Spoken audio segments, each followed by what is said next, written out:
बिस्मिल्लाहिर रहमानिर रहीम अस्सलामु आलैकुम सबाई केमन आছেন आशा करी आल्लाहर अशेष रहमते आमार काछेओ दूरे जे जेखाने आছেন सबाई भालो आছেন सुस्थ आছেন आलহামদুলিল্লাহ आमिओ भालो आछि। तो ढाकाय चले যাব। तो ढाकाय जाओयार आगे चिंता करलाम किचेनटा एकटु क्लिन करे যাব जेहेतु आर एक मास परे आबार आसते होबे इनशाल्लाह कुरबानी ईद तो ग्रामेई करब। तो सेइजोन्नो किचेनटा एकटु क्लिन करे जाচ্ছি। किचेनेर टाइल्सगुलो अनेक मयला हये गिয়েছে। तो बाच्चाराও आसेনি আর এখন কাজের চাপটাও कम रान्ना बाड़ार झामेलाओ नेই सेइजोन्नो आमी এই ফাঁকে আমার কিচেনটা ক্লিন করে নিচ্ছি। আর আমার মিষ্টি মিষ্টি আপুদেরকে জানাই আমার পক্ষ থেকে আবারও অনেক অনেক ভালোবাসা।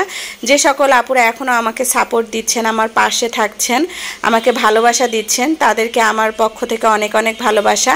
আর আপুরা অবশ্যই আমাকে একটা লাইক দিয়ে ভিডিওটি দেখা শুরু করবেন। আমি কিন্তু আমার সকল আপুদের লাইক দিয়ে ভিডিও দেখা শুরু করি কেননা বুঝতেই পাচ্ছেন লাইকের সংখ্যা অনেক কম অনেকেই লাইক দেয় না কিন্তু কেন যে লাইক দেন না এটাই বুঝি না। তো যাক কারোর উপর জোর জবরদস্তি করে আসলে কোনো কিছু নেওয়া যায় না। যদি ভালোবাসা না থাকে ভালোবাসা থেকে যে জিনিসটা দিবে সেটাই আলহামদুলিল্লাহ আমি এটাতেই খুশি আমার আপুরা। তো আমার ভিডিও আপনাদের কাছে কেমন লাগে অবশ্যই জানাবেন। আর আমি মনে করি আমার আপুরা অবশ্যই আমার যদি কোনো ভুল ত্রুটি হয় সেটা সংশোধন করার সুযোগ দিবে ইনশাল্লাহ। আমি কোনো কিছু মনে না করে সে ভুলটা অবশ্যই সংশোধন করে নিব। তো এই যে আমার কিচেনের অবস্থা দেখতেই পাচ্ছেন কিচেনের অবস্থাটা খুবই খারাপ।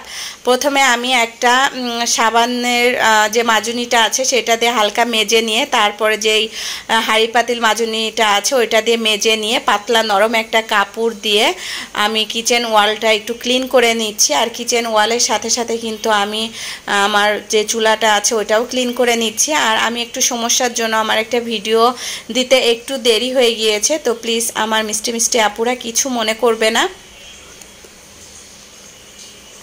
আসলে অনেক সময় ভিডিও আপলোড করা হয় কিন্তু নেট প্রবলেমের জন্য ঠিক সময় মতো যায় না। তো সেজন্য আসলে নেট নিয়ে একটু সমস্যার ভিতরেই আছি।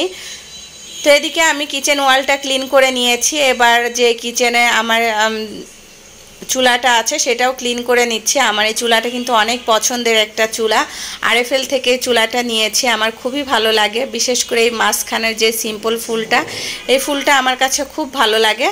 তো এই যে আমি সব কিছু ক্লিন করে নিচ্ছি আর যাদের সাথে গল্প করছি যারা তো আমার সাথেই আছে বিশেষ করে আমার মেজো যা আর বড় যা। তো দাদা যেহেতু অসুস্থ তো দাদার কাছে আছে।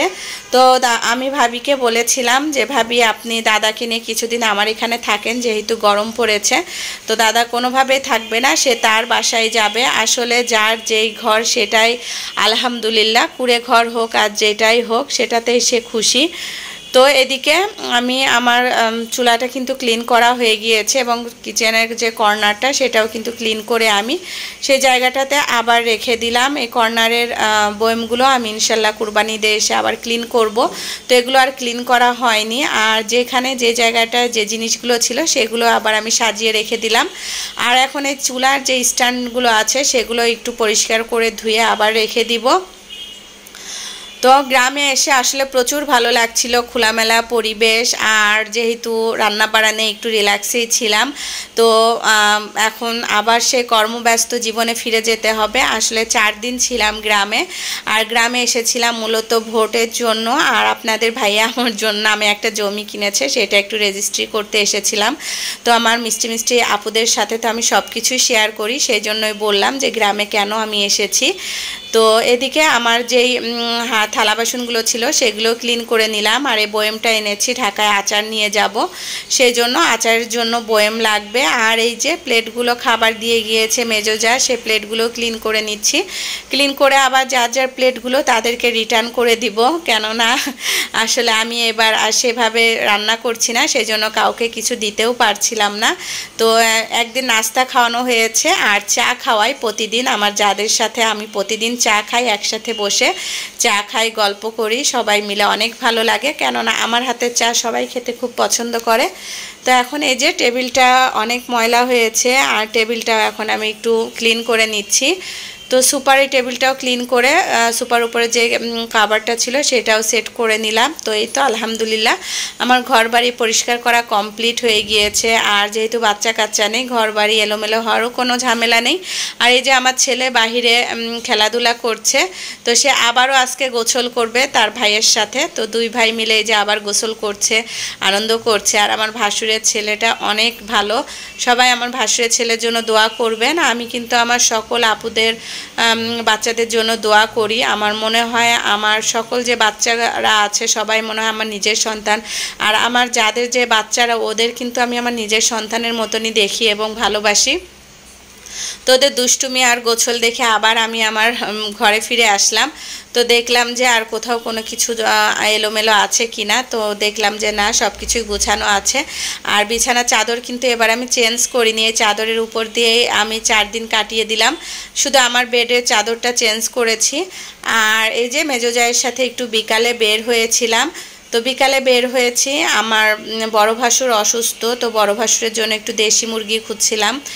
আর আমার বাবা তো ছাগল পছন্দ করে, তো কুরবানির আগে একটা ছাগল কিনে রেখে যেতে চেয়েছিলাম, যে কুরবানির আগে কিনে রেখে যাব। আর ইনশাল্লাহ কুরবানির আগে এটা জবই দিব, তবে কুরবানির জন্য না, এটা বাবার উদ্দেশ্য যে এটা জবই করে অল্প অল্প করে মাংসটা রেখে দিব, পরে বাবাকে রান্না করে দিবে আম্মু, সেই জন্য।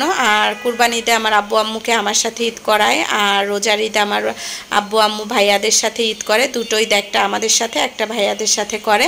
তো এনাদের এখানে যাওয়ার সময় এখানে দেখছিলাম ভাবি ধান উড়াচ্ছে, আর আমার স্ট্যান্ড ফ্যানটা এনেছিল।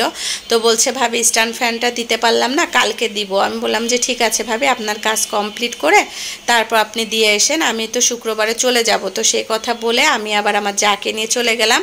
তো এই যে চলে এসেছি, যে এই জায়গার ছাগল দেখতে এসেছি, আর এখানে ছাগল দেখব। তো ছাগল দেখে মোটামুটি পছন্দ হয়েছে, কিন্তু একেবারেই ছোট, আর দামটাও একটু বেশি বলছিল, সেই জন্য আর এখান থেকে ছাগল নেওয়া হয়নি।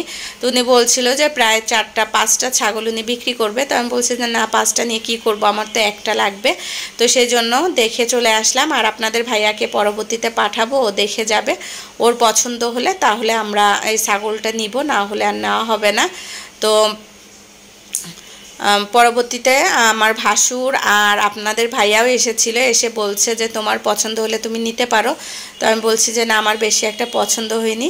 তো এই আর কি, আজকের মতো ভিডিওটি এখানে শেষ করছি। আল্লাহ হাফেজ।